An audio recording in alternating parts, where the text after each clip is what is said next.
Product और services होगी हमारी। उसके बाद सेल्स सेंटर में हम अब सेल्स के फॉर्म्स पर काम करेंगे, कौन कौन से फॉर्म्स हैं हमारे पास अवेलेबल। और जैसे कि हमारे पास कोटेशन होती है, इनवॉइस होती है, इस तरह के फॉर्म्स जो सेल्स के हैं, उन पर हमने काम करना है। और अब उसके लिए ज़रूरी है कि कुछ सेटिंग्स हैं सेल्स की, उनको हम ज़रा देख लें कि उसको कैसे नेविगेट करना है। तो सेटिंग्स के लिए आप गियर आइकन पर जाकर कंपनी सेटिंग्स को सिलेक्ट करेंगे और कंपनी सेटिंग्स में यहाँ पर आपको सेल्स की टैब मिलेगी और आप इस पर आ जाएंगे सेल्स पर।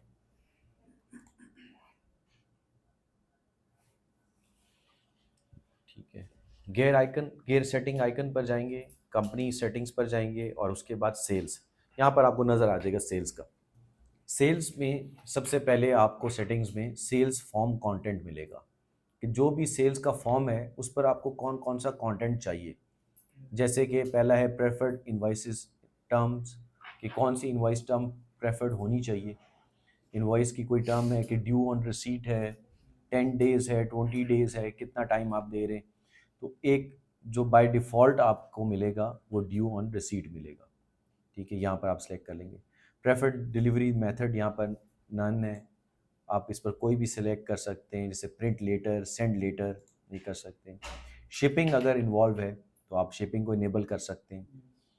अगर जो ट्रांजैक्शन नंबर्स आते हैं वो क्विक बुक्स खुद आपको जनरेट करके देता है। अगर आपने कस्टम रखना है, खुद अपने जनरेट करने, तो यहाँ से आप इसको इनेबल कर सकते हैं।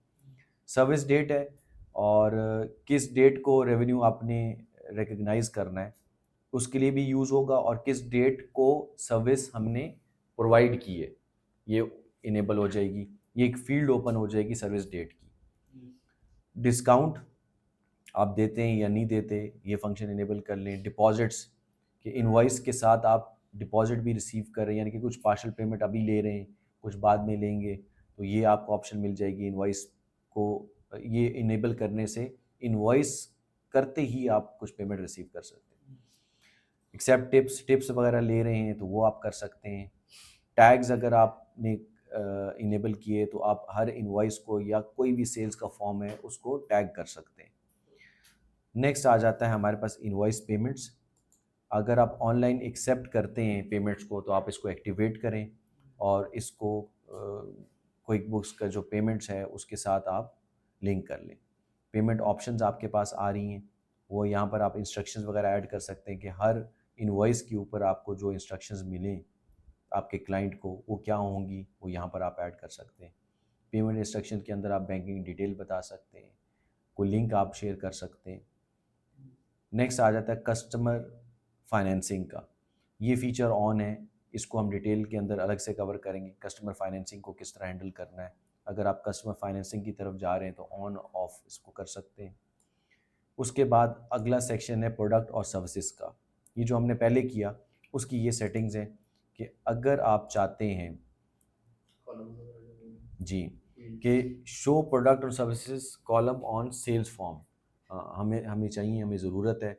अगर एसक्यू का कॉलम आप डिस्प्ले करना चाहते हैं, जो कि हमने देखा वहाँ पर आप फॉर्म फिल करते हैं, और एसक्यू का कॉलम अगर आप ऐड करना चाहते हैं इसमें और व्यू दिखाना चाहते हैं कि ये विजिबल हो, तो आपने इसको चेक कर देना, इसको इनेबल कर लेना है। प्राइस रूल्स हैं, अब प्राइस के लिए रूल सेट किए जाते हैं, इसको भी हम डिटेल के अंदर देखेंगे। लेकिन अक्सर आप देखते हैं कि कभी प्रमोशन आ जाती है, एक प्रोडक्ट है, सीजनल प्रमोशन आ गई, उसकी प्राइस गिर जाती है।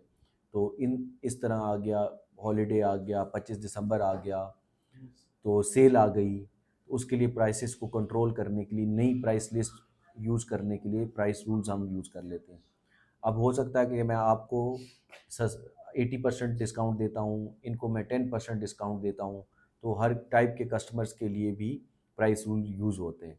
अब जब ये सीज़न आता है, जब ये सेल आ जाती है, तो क्या वो हर आइटम का चेंज करते हैं?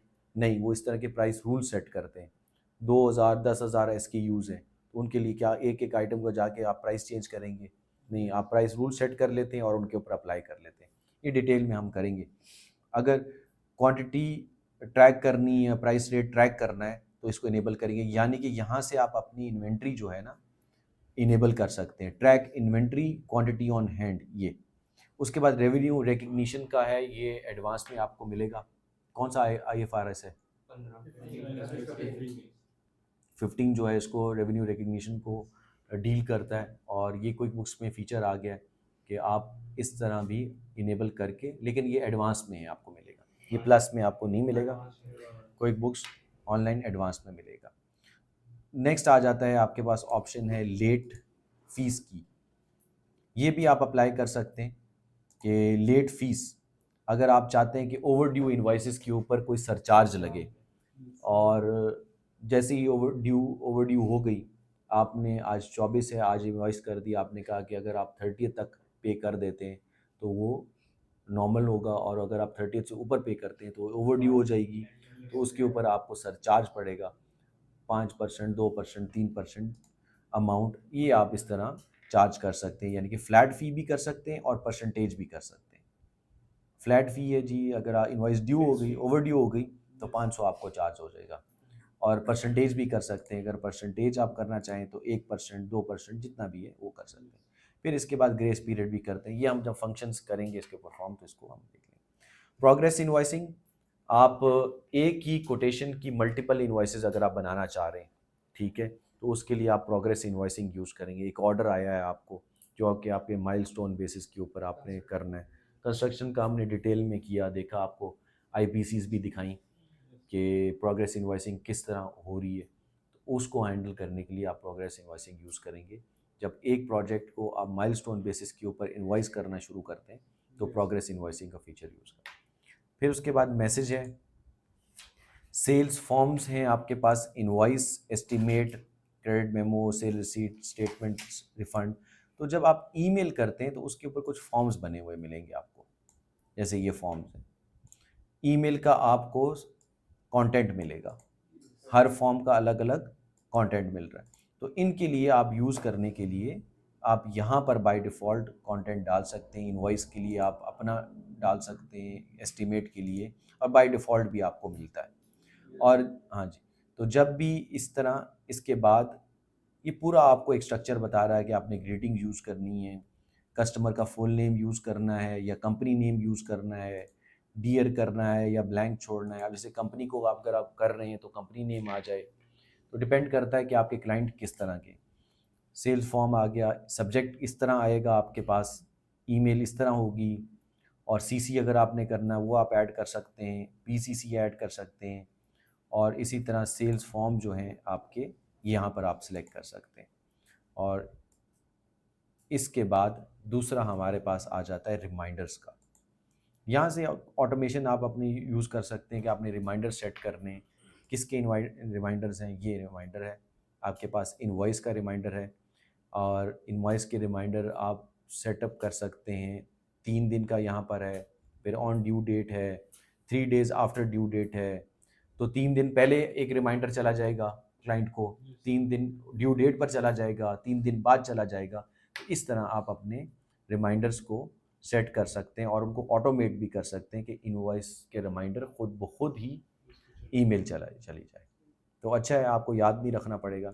ऑनलाइन डिलीवरी है, ऑनलाइन डिलीवरी के लिए 2 ऑप्शन बताता है कि एक शॉर्ट समरी आपको नज़र आएगी जब आप ईमेल भेजते हैं, तो उसके ऊपर ईमेल के ऊपर शॉर्ट समरी आपको नज़र आएगी, फुल डिटेल ईमेल में नज़र आएगी। और 2 तरह की इनवॉइसेज हैं, online invoice, HTML plain text, हम ऑनलाइन इनवॉइस यूज़ करते हैं। स्टेटमेंट है, स्टेटमेंट के नीचे 2 ऑप्शंस मिलती है कि आपको statement list each transaction as a single line, और list each transaction including all detail lines. ये दोनों ऑप्शंस आप सिलेक्ट कर सकते हैं जिस तरह की स्टेटमेंट आपको चाहिए कस्टमर की। और एजिंग जो है वो बॉटम पर स्टेटमेंट के आपको रिक्वायर्ड है या नहीं है, ये ऑन ऑफ आप यहाँ से कर सकते हैं। तो ये सारी सेटिंग्स थी। अब इन सेटिंग्स को यूज़ करेंगे हम हर फॉर्म पर, डिफरेंट फॉर्म्स पर। तो ये आपको सेटिंग्स याद रखनी है कि जब भी आपने कोई फंक्शन, कोई ऑप्शन इनेबल करनी है या उसको डिसेबल करना है, तो वो कहाँ से आप कर सकते हैं। चलें।